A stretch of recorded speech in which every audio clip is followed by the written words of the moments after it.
GAWDA members, welcome back to another episode of GAWDA TV. On August 1st, we introduced the GAWDA Media Podcast, which is a companion to these GAWDA TV episodes. To listen to these insightful interviews with GAWDA members on the go, download and subscribe to the GAWDA Media Podcast using the link in the description below. Since we last met, it's been a busy time for the association. GAWDA hosted its Northwest Regional Meeting from July 27th to the 29th in Stevenson, Washington. The event was held at the beautiful Skamania Lodge and featured fun networking events like a cocktail reception and a golf and bocce ball tournament. Attendees were also treated to incredible presentations on the state of the association, supply chain and market trends in industrial welding distribution, creating a positive company culture, and what's trending in fill plant technology. We thank all GAWDA members who attended and look forward to raising the bar even higher next year. GAWDA also hosted its Central Regional Meeting in Oregon, Ohio on August 8th and 9th at the Maumee Bay Lodge and Conference Center. The event featured a tabletop booth program, a networking cocktail reception and dinner, a GAWDA update, and an insightful presentation from partners of Absolute Air on the process of conceiving and building the air separation plan. The following day featured a golf tournament for attendees. Thank you to all who made this event such a success. With the conclusion of the Northwest and Central Regionals, GAWDA has wrapped up its regional meeting slate for the year. Thank you to everyone who made it possible. To see pictures from any of the regional meetings, visit GAWDAmedia.com or click the link in the description below. We now turn our full attention towards this year's annual convention, which will take place in San Diego from October 5th to the 8th. Registration continues to be strong. If you haven't registered yet, don't miss out. Click the link in the description below.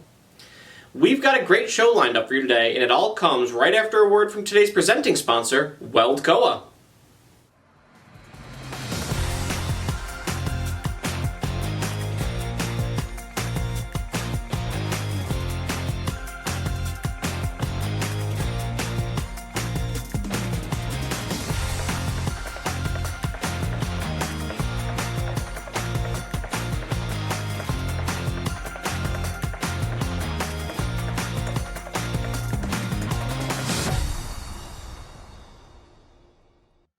Joining us first today to discuss the Networking 360 program that will take place on Friday, October 7th is the Industry Partnering Committee Co-Chair, Justin Johnson. Justin, thank you so much for being back with us today. Justin, convention registration has now been open for over a month. Can you give viewers an update on how the Networking 360 event is starting to take shape? So our goal was to reach 96 suppliers and 48 distributors was our ideal number. So far, I'm happy to report that we have made significant progress, more than 3/4 of the way with suppliers, and we're about halfway to our goal with distributors. So I'll take that as a time to plug to let everyone know not to wait to sign up, because it is once the event fills up, we'll have a waiting list, but that's we're capping the numbers at 96 and 48. As the co-chair of the Industry Partnering Committee, can you take us inside the planning process for this event? How has it evolved as a concept, and what kind of need do you feel that it's filling for the association? You know, as we tossed around this concept as a committee, we really didn't understand what we wanted to get out of the idea. What we knew was we wanted to find a way for GAWDA members to further network. And as we continued to think about the idea conceptually, we kept coming back to the same, format that felt that GAWDA needed another avenue outside to really drive the contact booth program, to drive a networking concept, to give both suppliers and distributors a means to expand their network, to challenge distributors to expand their network, and to provide more access to suppliers. And so as we continue to think about how do we do that in support of the contact booth program, this is where we landed at the Networking 360. And it's an event that doesn't take a lot of time out of anyone's schedule while at the GAWDA events, and really serves as an appetizer to the contact booth program, really as a, teeing up the contact booth program for the success. Obviously, this is the first time that GAWDA is trying out this concept, but other associations that our members might be part of have seen success with this type of event. For those members who will be attending, do you have any tips or best practices that you can offer that will help them get the most out of their time at the Networking 360 event?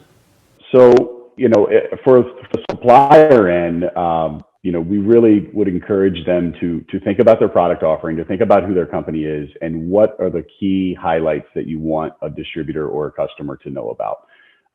It's not meant to be a catalog walkthrough or a long pitch. It's really a quick 5-minute conversation with a potential customer or an existing customer to really get your message out. And again, to be an appetizer so that customer or distributor will come visit your contact booth. And from the distributor side, I would say come with an open mind. Come with the idea of networking. Come with the idea of I want to meet someone new. And our current mandate with supply chain issues and pricing concerns and everything else that goes into to our network, now more than ever is the time to be engaged, to expand your network and meet new people.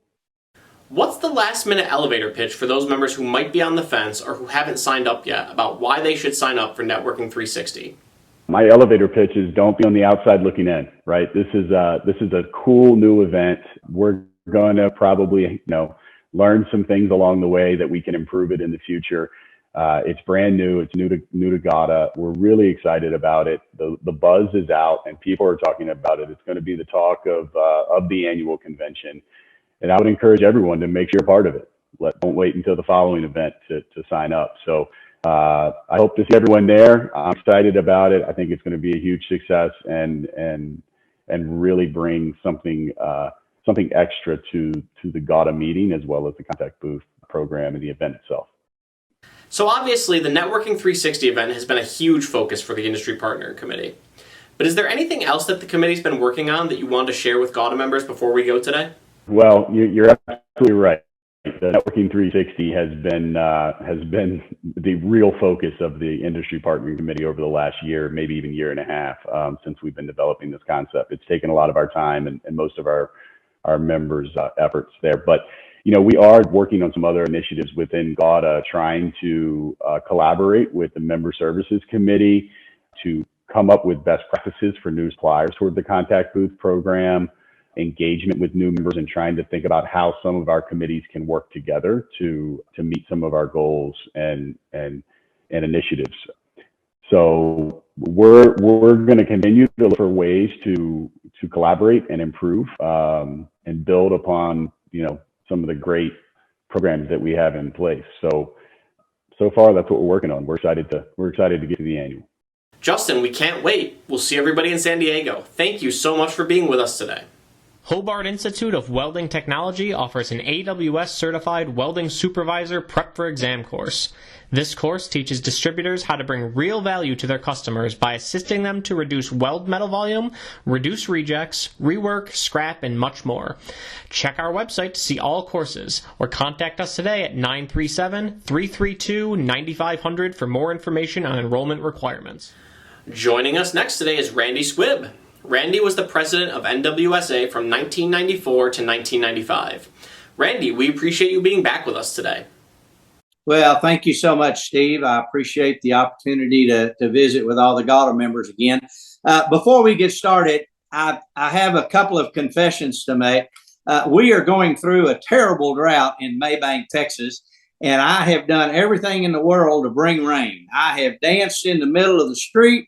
I've prayed about it, and so I have decided now that I am not going to shave from here up until we get a significant amount of rain, number one. And number two, I feel like it's in some disclosure. If the viewers were expecting today some high-powered presentation from an old boy that graduated from Harvard and had a bunch of acronyms behind his name, we got a problem. Either I went to the wrong Zoom meeting or Steve, you put me in the wrong place, because what they're going to get today is a very basic, down-to-earth, good old Texas boy talk about the family business, as we call it down here, the family business. So I wanted to make sure everybody knew that going in. Randy, on the subject of family business, the theme for this year's GAWDA convention is building a bridge for future leaders. Can you talk about what you feel are the most important steps that our current generation of leaders can take to ensure that the next generation of leaders are well positioned to assume those leadership roles?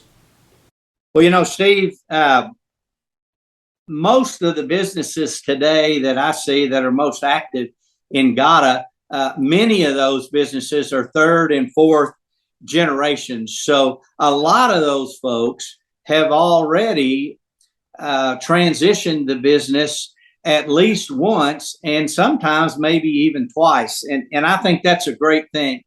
But I have to say that transitioning a business today is a whole lot different than it was 30 or 40 or 50 years ago when we did ours. And I say that primarily because of technology, and the industry has changed so much in those last number of years. But the basic principles of transitioning a business are still there today. They're different, but the basics are still the same. We talked about this in an issue of GAWDA, fourth quarter of 2019. We talked a little bit about family business transition, but we talked about it, Steve, from the older generation's standpoint. And what I'd like to do today is to kind of address that from the younger generation's point of view, if I can, even though the gray hair will tell you right off the bat, I'm older than dirt, and I realize that. But one of the things, I've got 3 or 4, so let me just go down my list. I think the most important thing that people can do today, family businesses can do today, is you need to start that transition early. We were so fortunate back when we did ours at Welder Supply. It was 1970. I was a senior in high school, and I remember that day because I got to miss school, and my brother and I had a meeting with my dad and all the employees. And Dad said at that time, if you help me train these 2 young men, I would like to retire in 1985. Steve, my dad, was 40 years old when he made that comment. I don't know how many 40-year-old folks today are thinking long-term enough to start that transition. But it is extremely important that for the future generations, as your mother and dad did for you, you need to begin to think about transitioning, not when you're 25 or 30, but even when you start getting into your 40s and you have kiddos that, maybe 16, 17 years old, you too need to begin to think about that and start that transition and start it early. The second thing I would say is that just because, this is for the future generation or the future leaders of our industry, just because you have the right last name does not mean that you are on a roller coaster ride straight to the top and that you're going to be president of the company. I have seen many, many instances, unfortunately, where the younger generation comes in and they automatically think they're going to be made executive vice president of golf tournaments or something. You have to cut your teeth, as most of us did, and as I'm sure most of the folks that are watching this have spent time in the family business working and doing all the things that you need to do in order to be successful. Because what you do, Steve, especially in a family-owned, closely held corporation, what you do at age 16, 17, and 18 is going to be remembered when you're 26, 36, 46, because we don't have a lot of turnover in this industry, and that is a great thing. But the thing that sometimes comes back to bite you, if you weren't doing what you needed to do when you were working there as a kid and you were sloughing off and you weren't doing the things to be successful, then those things are going to be remembered, and that's going to create problems for you down the road. I can assure you of that. The other thing I would tell you, the next generation, is that y'all need to understand this industry. You need to understand the history of the industry. You need to understand the history of your own business. Many times, young people, when they come in, particularly the folks that come straight into the business that really haven't worked there before, not only do they think they're going to make this huge transition to the top, but they don't know about the history of the business. And I think that's absolutely critical. that they do that. And one of the reasons that they need to know that is to not make the same mistakes that maybe their dad, their mother, and that I made. I made a ton of mistakes when we transitioned our business, and you know, it wasn't something that threw us off the track too bad. But I know I made mistakes, and when I talk to people today, one of the things I try to do is to go back and make sure that they don't make the same mistakes that I did back now almost 40 years ago. And I'll also say, Steve, that one of the things that that I'm a very, very strong advocate on, and I call it the golden handcuffs. And I think we may have even mentioned this in the article back in 2020 or 2019. If the only reason you're going into the family business is because you can make more money working for mom and dad, then you're in the business for the wrong reason. You truly need to find something else to do. The golden handcuffs will come back and haunt you, and it's not something that you want to go through. And I can assure you it's something that your mother and dad don't want to go through when they start beginning to transition the business. And along those same lines, the one of the things that you have to remember, and again, we mentioned this in the article, is when you start that transition period, you're asking your mother and dad to do something that's extremely hard, and that is to turn control of the business over to the younger generation. The thing that made ours work back in 1985 was that not only did my dad retire in 1985, he no longer owned 51% of the business.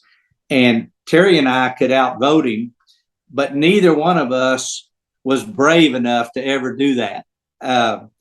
But you are asking your parents to do something that's going to be very difficult. So have empathy, not sympathy, but have empathy with them as they go through this transition. It's extremely important that they do that, for sure.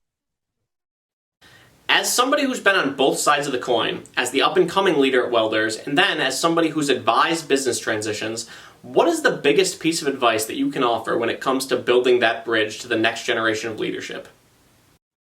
The thing that I would tell the young people today, as I travel around the country and I get to talk to people, what I do tell them is that it is extremely important for you guys and gals to begin to develop those relationships inside our industry. As much as this industry has changed over the years, and as I tell people, it's not the same industry that I grew up in for a whole lot of reasons. But at the end of the day, this industry is still a relationship-based industry. Relationship with our employees, relationship with our vendors, and relationships with our customers. And that same relationship, I encourage the younger generation today that are so active in GAWDA. I go through the list of attendees for the GAWDA meetings, and I say, oh my gosh, this must be, so-and-so's daughter or son. And it's extremely important for them to begin to build those relationships within the industry. I was the luckiest guy in the world, Steve. I was able to build relationships with the likes of Bill Higley and Chip Valentine, Jack Butler, Dave Mahoney, Wally Brandt. You see a trend here with all those names from the past? Every single one of those guys were past presidents of NWSA at the time and now GAWDA. And it was so nice to be able to pick up the phone and say, hey, Bill, I'm going through this particular issue right now. I'm struggling with this. And I could talk to Bill about it. Bill was in Marionette, Wisconsin, totally out of my marketplace. I could call him and I could say, I'm having this particular family issue. What do you think I should do with it? And Bill or Chip or Wally would say, hey, Randy, I had the same issue and this is how I resolved it. You need to build those relationships. And it's great to begin to build those relationships early on. I think of Abity Butler and Colleen Kohler with Dave Mahoney's daughter, and Lauren Wallace at Air Supply in Dallas. And I see these people building these relationships, and it makes me really, really feel good about where we're going to go down the road as an industry. Because that's, if that only had one thing, if I had one thing that I could pass on, it would be to build those relationships now, because they'll be life lasting. And all the ones that I mentioned are still to this day some of the best friends I have on the planet. And I love them to death, and they'll never know how much they helped me transition and do the things that I needed to do back when we started. Now, one other thing, Steve, that I think needs to be said. I don't want to sound hypocritical at all. There'll be some out there that might say, well, Squibb, you're such a strong proponent of family business. Why'd you sell yours? And that's a good question. When I sold in 1998, I had gone through a pretty rough time in that a very, very dear friend of mine and a friend of those guys that I mentioned earlier, a guy named Jim Robertson, who was in line to be president of NWSA. He was first vice president. Jim got sick and got cancer. And Jim knew he was dying. And I watched Jim go through what he did in struggling with, as most of us, 95% of our net worth is tied up in our business. And I saw what he struggled with in trying to determine what was going to happen to his business when he passed away. He had the luxury of knowing that the time was coming. And had it not been for Chip Valentine, Bill Higley, and maybe me to a certain extent, not near as much as them, I don't know what would have happened to Jim's business and what would have happened to Jim's family. And that really affected me, Steve. And I made the decision in 1998 that I did not want to put my family through that. And as a result of that, I sold the business. So thankfully, the people I sold to still thought that their Squibb had some value. And even to this day, I still get calls from people in the industry. It is a little bit disheartening that, I'm 70 years old, so my better days are behind me, but I'm still going strong, buddy. The topic that we've been discussing today is in lockstep with the theme for this year's annual convention. So with that in mind, is there any last piece of advice that you can give to those people who will be attending convention in San Diego? The only thing I would say is take the time to meet the new people. I know we have a first timers reception, and that is so important for those of us who have been around since dirt was invented. You need to go and you need to meet these young people and make them feel welcome, and begin to build those relationships that I talked about. Begin to build those relationships. And the best way to do that, get involved with GAWDA. Get involved with the regional meetings, and then go to the spring management conferences, go to the annual meetings, and really build on what your mom and dad, your mother, your grandmother and grandfather, who I know most of, that they built those relationships over the years. So get involved with GAWDA, be involved, build those relationships, and the most important thing, have fun.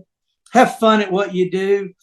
If you're not having fun in the family business, quit. Go find something else to do and be happy, my friend. Be happy. Randy, it's always a pleasure. Thank you so much for coming on, and we'll see you in San Diego.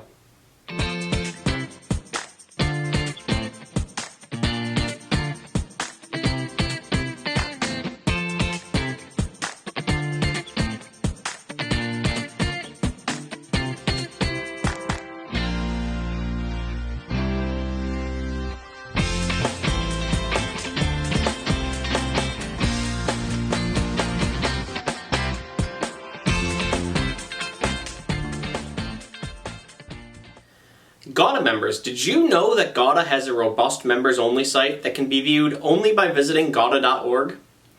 The members-only site has so much information, including archived webinars, old safety organizers, past roundtable webinars, HR materials, convention and SMC presentations, and so much more.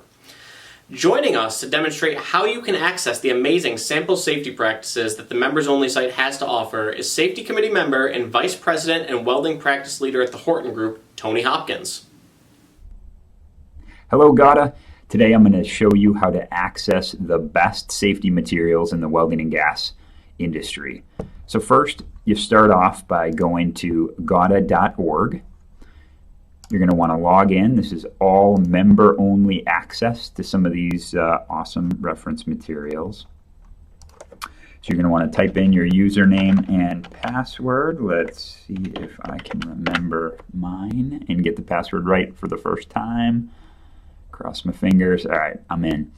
Then next, you're going to want to click on member-only documents.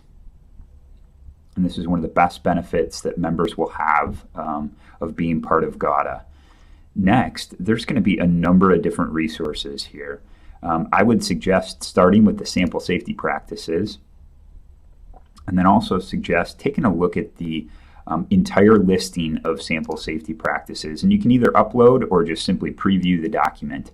And here you're going to see a list of everything the GAWDA Safety Committee has been working hard together, and in collaboration with the CGA, I might add. So there's a lot of references, a lot of tie-ins, but things such as safe cylinder handling. There's a new program regarding dry ice.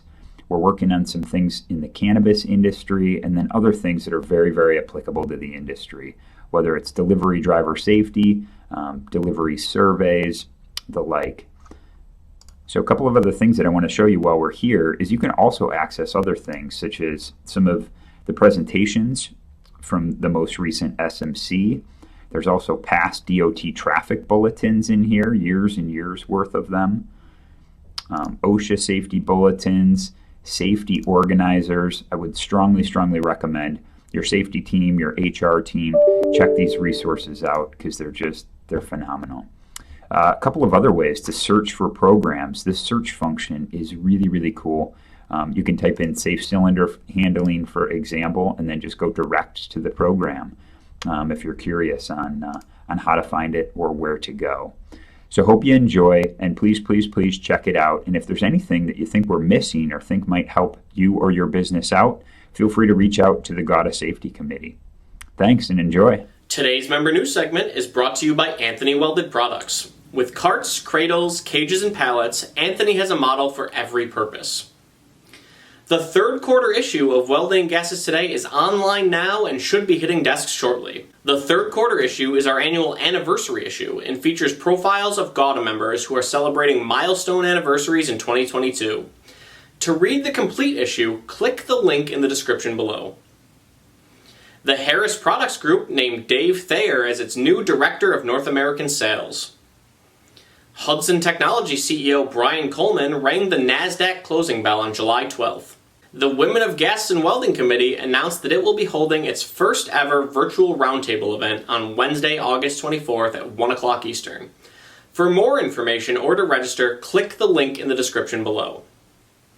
Anova welcomed Matthew Toon as its new CEO. Matt took over responsibilities on July 18th. American Welding and Gas acquired the assets of NFC Company, Inc. Meritus Gas Partners announced the appointment of Dan Snitzer as Director of Engineering and Project Execution. Nakiso Clean Energy announced an expansion of its manufacturing capabilities with a new Houston, Texas location equipped to manufacture and deliver ambient vaporizers. The CGA hired Paul Flieger as its Director of Communications and Marketing. Mississippi Welder Supply Company opened its new Appleton, Wisconsin store. Superior Products announced that Melissa DeJesus has joined its team as a sales manager. CK Supply announced that Chris Harris had joined the company as its CFO. To read more about any of these member news items, or to submit member news of your own, read the full August 15th GAWDA Connection in your email inbox today, or by clicking the link in the description below. GAWDA Media is the go-to resource for news and information about the gases and welding industry. Through our wide variety of publication platforms, GAWDA Media keeps our members up to date on all of the most breaking news, emerging trends, and member events in the industry. Want to get your company's message seen? We have a quarterly print publication, a twice-monthly newsletter, an online buyer's guide, and a twice-monthly news show. If it's happening at Gas and Welding, it's happening on GAWDA Media. Want to learn more? Contact your GAWDA Media representative today. And that's our show for this month. We thank everybody for tuning in. We also thank everybody for making this year's regional meeting season such a great success. We can't wait to see everybody together again in less than 2 months in beautiful San Diego, California. But until then, for all of us here at GAWDA TV, this is Steve Guglielmo signing off.